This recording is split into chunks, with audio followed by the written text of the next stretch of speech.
दोस्तों, भगवान शिव के बारे में ऐसा कहा जाता है कि भगवान शिव त्रिलोक के आदि और अंत के देवता है, जिनके आगे दुनिया की सभी शक्तियां असफल हो जाती है। लेकिन क्या आपको मालूम है आखिर भगवान शिव का जन्म कैसे हुआ था, उनकी माता कौन थी और उनके पिता का क्या नाम था, उन्होंने किस अपनी शिक्षा प्राप्त की थी और किस किस को शिक्षा का दान दिया था? अगर नहीं तो चलिए, क्योंकि इस वीडियो के माध्यम से हम आपके इन्हीं सभी सवालों का जवाब देने वाले हैं, इसलिए प्लीज स्किप किए बिना एंड तक जरूर देखना। दोस्तों, आज सबसे पहले भगवान शिव के जन्म से जुड़ी पहली कहानी यानी शिव पुराण की एक लोकप्रिय कथा के बारे में बताने वाले हैं। शिव पुराण के अनुसार भगवान शिव को रंगन माना जाना के अनुसार भगवान शिव को स्वयंभू माना जाता है, जिसका मतलब होता है कि भगवान शिव का जन्म स्वयं ही हुआ था। यानी कि इससे एक बात तो साफ हो जाती है कि न ही भगवान शिव की कोई माता है और न ही उनके कोई पिता है।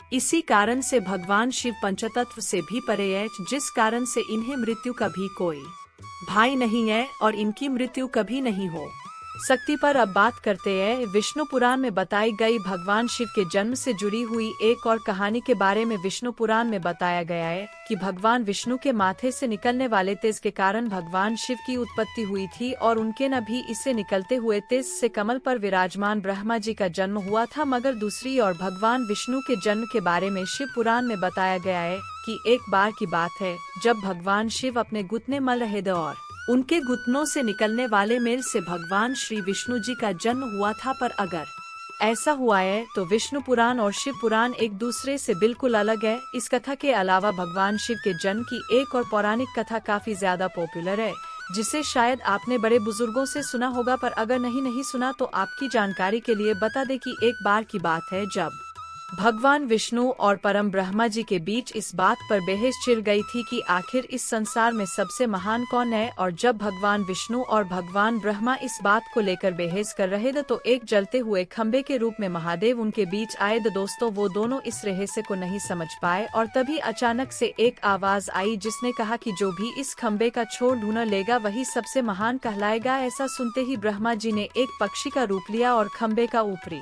हिस्सा ढूंढने निकल गए। वहीं विष्णु जी ने वराह का रूप धारण किया और खंबे का अंत ढूंढने निकल गए। बहुत देर तक खोजने के बाद भी दोनों में से किसी को भी खंबे का छोर नहीं मिला और दोनों हार मान कर वापस आ गए। जिसके बाद भगवान शिव अपने असली रूप में आए और फिर भगवान विष्णु और ब्रह्मा जी ने यह मान लिया कि महादेव ही सबसे महान और सनिकल है, इनसे बड़ी शक्ति इस दुनिया में कोई नहीं। इसके साथ ही शिव पुराण में बताया गया खंबा इस बात को दर्शाता है कि न ही भगवान में द और न ही उनका कोई अंत है। और एक कारण तो यही है कि भगवान शिव को स्वयंभू कहा जाता है, यानी भगवान शिव का अंत है ही नहीं, वे अमर है। अब हम बात करते हैं भगवान शिव से जुड़े एक ऐसे विषय के बारे में जो सबसे ज्यादा प्रसिद्ध है कि क्या भगवान ब्रह्मा भगवान शिव के पिता है? जी हाँ, इनकी ये कहानी लोगों के बीच काफी प्रसिद्ध है।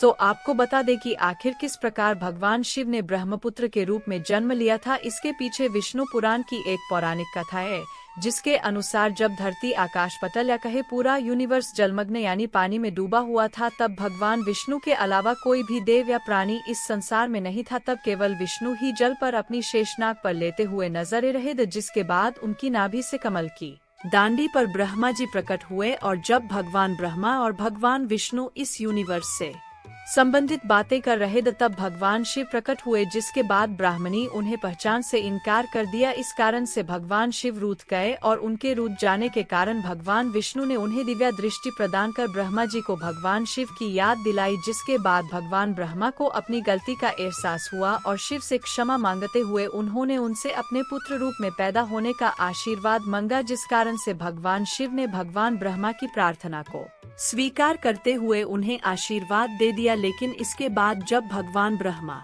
ने इस सृष्टि की रचना शुरू की तो उन्हें एक बच्चे की जरूरत पड़ी और तब उन्हें भगवान शिव का आशीर्वाद ध्यान आया, जिसके लिए भगवान ब्रह्मा ने तपस्या की और बालक के रूप में भगवान शिव उनकी गोद में रोते हुए प्रकट हुए। आपको बता दें कि यह भगवान शिव का एकमात्र बाल रूप है। जब भगवान ब्रह्मा ने उनके रोने का कारण पूछा तो उन्होंने बताया कि उनका कोई नाम नहीं है। तब भगवान ब्रह्मा ने भगवान शिव का नाम रुद्र रख दिया, जिसका मतलब होता है रोने वाला। पर इसके बावजूद भी भगवान शिव नहीं हुए, इसलिए ब्रह्मा ने उन्हें दूसरा नाम दिया। पर शिव को वो नाम भी पसंद नहीं आया और फिर भी वे चुप नहीं हुए। इस तरह शिव को चुप करने के लिए भगवान ब्रह्मा ने भगवान शिव को 108 नाम दिए जो रुद्र, सर्वभाव, उग्र, भीम, पशुपतिनाथ और महादेव जैसे नाम और शिव पुराण के अनुसार उनके ये नाम पृथ्वी पर लिखे गए। इसके बाद बात आती है श्रीमद् देवी महापुराण की। तो श्रीमद् देवी महापुराण में भगवान शिव की माता और पिता के बारे में बताया गया है। श्रीमद् देवी महापुराण के अनुसार देखा जाए तो एक बार जब भगवान नारद जी ने अपने पिता भगवान ब्रह्मा जी से पूछा कि सृष्टि का निर्माण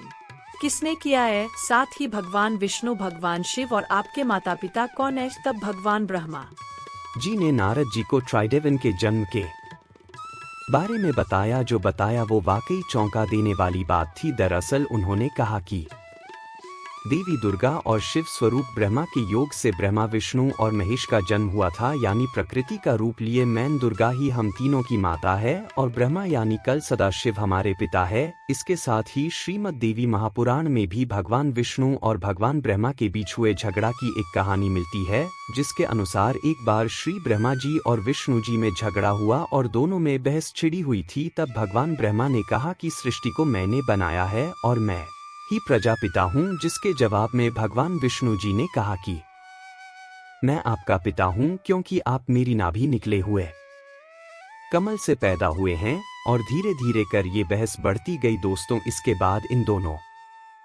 का झगड़ा सुनकर सदाशिव वहां पहुंचे और उन्होंने कहा कि पुत्रों, मैंने ही तुमको इस संसार को बनाने और इसे संभालने के केवल 2 कम दिए हैं। इसी प्रकार मैंने शंकर और रुद्र को सहार और तुरागति के कार्य दिए।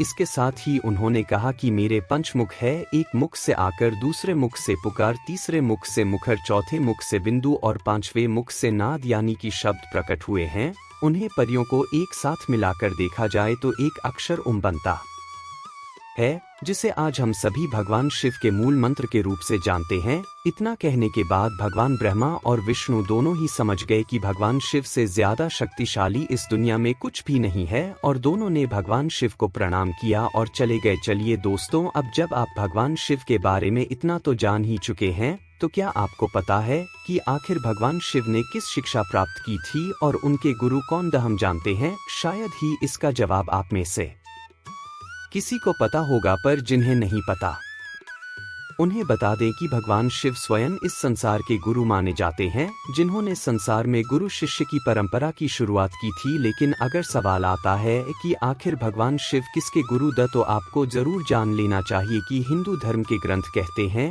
कि ब्रह्मा जी और शिव जी इस संसार के सबसे पहले गुरु है, जिन्होंने गुरु शिष्य के इस रिश्ते की शुरुआत की थी। जहां भगवान ब्रह्मा ने अपने मानस पुत्रों को शिक्षा प्रदान की थी, वहीं भगवान शिव ने अपना ज्ञान केवल अपने 60 शिष्यों को दिया था, यानी भगवान शिव साक्ष के गुरु द और वे जिन शिष्यों के गुरु उन्हें आज के समय में सप्त ऋषियों का दर्ज 8:54 दिया गया। जन्म से जुड़े हुए कुछ फैक्ट्स जो आपको ऐसे लगे, हमें कमेंट करके जरूर बताइए। साथ ही अगर आपको वीडियो पसंद आया हो तो इसे लाइक और चैनल को सब्सक्राइब करना बिल्कुल ना भूल। धन्यवाद।